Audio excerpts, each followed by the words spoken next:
Muito bom dia para você, meu irmão, minha irmã. O nosso evangelho hoje está em Mateus, capítulo 20, dos versículos 1 ao 16. E aqui Jesus conta uma história, uma parábola, a parábola dos trabalhadores. Ele começa dizendo que o reino de Deus, preste bem atenção, o reino de Deus é como o administrador de uma propriedade rural que saiu bem cedo para contratar pessoas para trabalhar na sua vinha. E essas pessoas, Jesus continua a história aqui, concordam em trabalhar desde a manhã até o fim do dia por uma moeda de prata. E aí ele sai novamente às 9 horas da manhã, né? Ou seja, ele contratou algumas pessoas já na madrugada, né? E encontra na praça alguns desempregados e propõe o mesmo: olha, vamos lá trabalhar na vinha e eu vou pagar para vocês uma moeda de prata. Ao meio-dia ele foi novamente, fez o mesmo. Às 3 horas da tarde, a mesma coisa. E às 5 horas, ele perguntou a alguns homens desocupados por que eles estavam o dia inteiro sem fazer nada. E eles responderam: porque ninguém nos contratou, né? E aí ele então contratou essas pessoas também. Veja, às 5 horas da tarde. Ou seja, contratou ele já no fim do expediente, né? Expediente seria a palavra ideal aqui dos nossos dias para nós entendermos aqui o que está acontecendo, e exatamente a palavra usada nessa versão bíblica que eu estou lendo aqui, a mensagem do Eugene Peterson.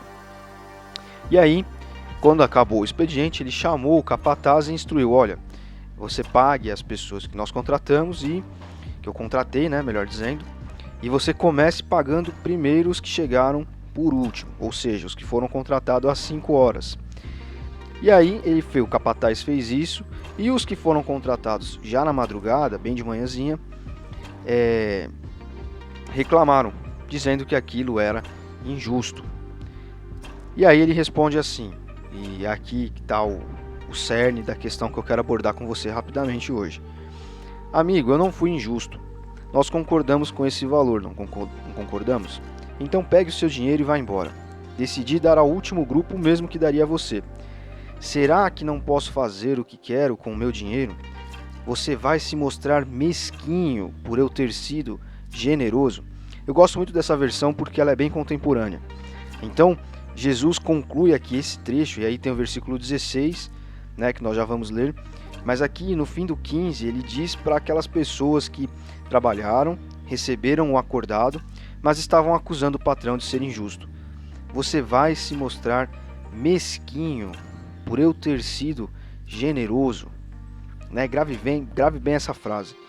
E aí no 16 Jesus conclui: aí está mais uma vez a grande inversão, ou seja, a grande lógica do reino de Deus, que é uma lógica que vai de encontro com a lógica muitas vezes, porque os primeiros terminando por último e os últimos terminando primeiro. Eu acho muito interessante essa frase aqui: você vai se mostrar mesquinho por eu ter sido generoso.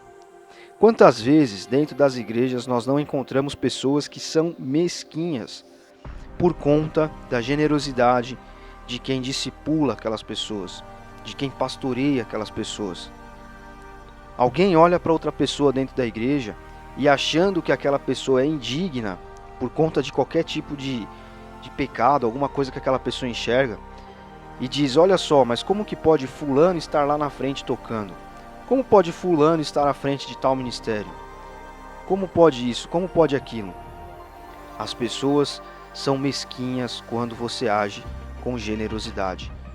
Tenha sempre isso em mente. E infelizmente, dentro das igrejas nós ainda temos cristãos que têm esse sentimento tão feio, tão ruim, tão anti-igreja.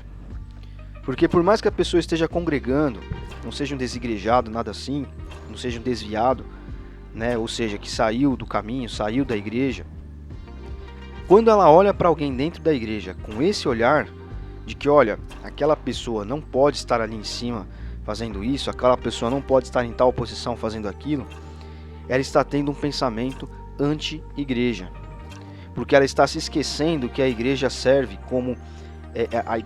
de agência regeneradora neste mundo.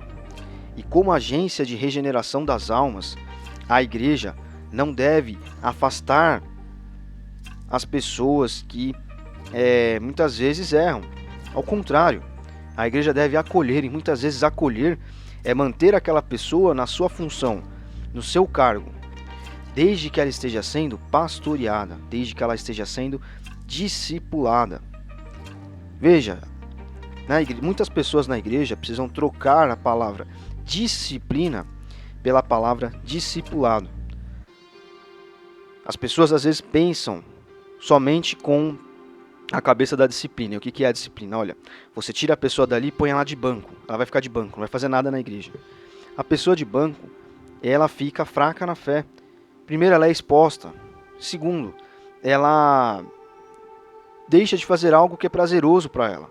Dar aula, tocar no instrumento, dançar, cantar uma música, ler um texto, falar algo para as pessoas. Muitas vezes, tudo o que ela precisa é ser pastoreada, é ser discipulada. E existem pessoas, nem sempre é só o pastor que faz isso, mas existem pessoas dentro da igreja que estão aptas e precisam fazer isso. Só que existem outras que são mesquinhas.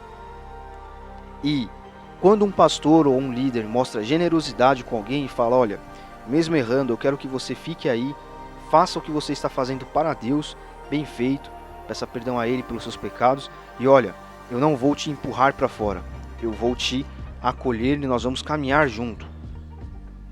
Isso é a igreja. Então aqui, Jesus está dando uma grande lição para a igreja acerca de como funciona o reino de Deus. O reino de Deus, eu até fiz uma publicação no Instagram da igreja há vários meses atrás, mostrando que o reino de Deus ele é fora da lógica, né? Ele tem a lógica inversa. E aqui nós temos essa realidade muito escancarada. Os primeiros serão os últimos, e os últimos serão os primeiros. Mas do que Jesus está falando aqui? Ele está falando sobre a salvação. Que a salvação ela atinge a qualquer um. E qualquer pessoa pode ser regenerada. Qualquer pessoa, por mais que ela esteja no fim da vida, alguma coisa assim, ela tem um espacinho dela dentro do reino de Deus se ela reconhecê-lo como seu Salvador. E nós, dentro da igreja, como aquela agência que traz para a terra o reino de Deus, nós precisamos viver o reino de Deus como igreja. E aí que está o desafio também. Então, quando nós nos decidimos viver como o reino de Deus aqui na terra, trazer um pouco desse reino de Deus que um dia virá de maneira plena, mas por enquanto está aqui, mesmo que não plenamente, não muito perfeito, acontecendo dentro da igreja, nós precisamos entender isso. Eu e você, nós não podemos ser mesquinhos. Nós temos que enxergar no outro, nas suas falhas, nas suas dificuldades, a alegria de Jesus em ver a pessoa frequentando a igreja, em comunhão, querendo estar ali, querendo participar. E claro, nós precisamos trabalhar. Todos nós precisamos trabalhar os nossos pecados. Não pense que porque a pessoa às vezes tem algo que ela publicou no Instagram, no Facebook, está mais visível, ela precisa mais de Deus do que o outro que é todo santinho, que fica lá na vigília, que busca o Espírito, diz que busca o Espírito Santo, que fala em línguas. Isso aí não quer dizer nada. Então nós precisamos ser como esse patrão aqui foi. Nós precisamos olhar para o outro, não com um olhar mesquinho, mas com um olhar generoso.